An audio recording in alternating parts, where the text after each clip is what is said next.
Thank you, Madam Chair. Thank you for your leadership and CPC's leadership on climate from day one. Thank you to the incredible activists and to young people across the country who have really been leading the charge for climate and really been the conscience of this for the country and for the world.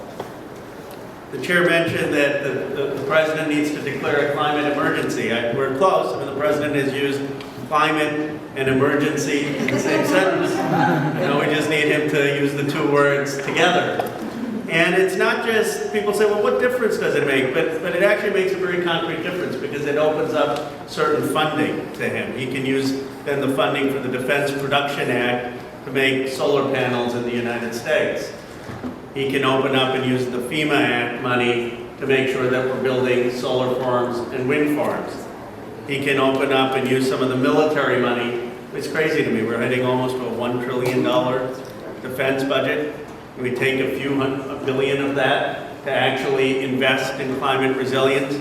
So it's not just rhetorical. It's not just sending a emotional message which needs to be sent. It's actually very practical. It will give him access to funds, not nearly what we need, but at least some funds to start making progress on the investments in solar, in wind, in battery, in electric vehicles around America.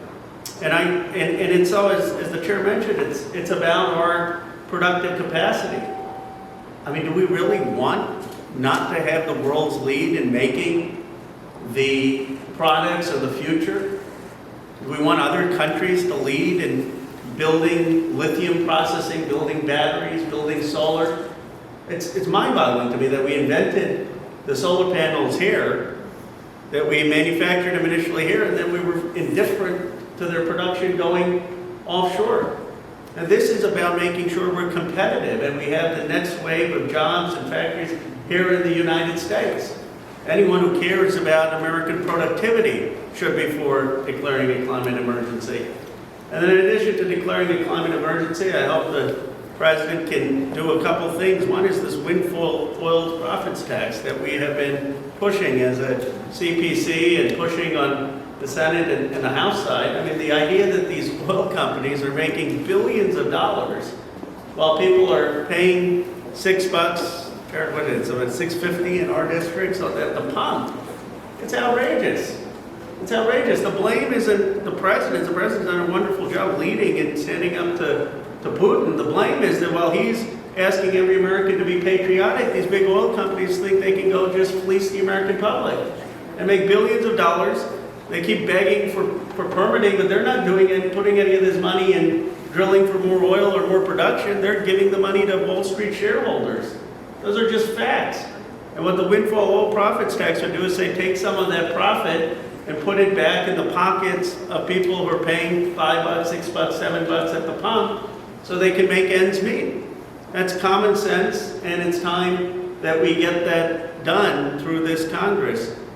And the final point is, I am proud of some of my team members who were protesting because people said, well, did they get your pre-clearance? I said, well, they're citizens. They don't need pre-clearance.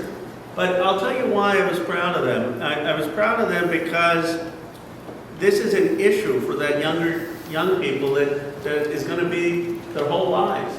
And Greta Thunberg had testified in front of my committee, and she said it would be a punch to the gut if you keep the fossil fuel subsidies, if you don't do anything to repeal them, if you don't have some major action on climate. We need to continue for that next generation fighting to repeal these subsidies, fighting still to have some bill of funding before we adjourn in this Congress to tackle climate. So thank you for continuing to fight. Thank you to the CPC.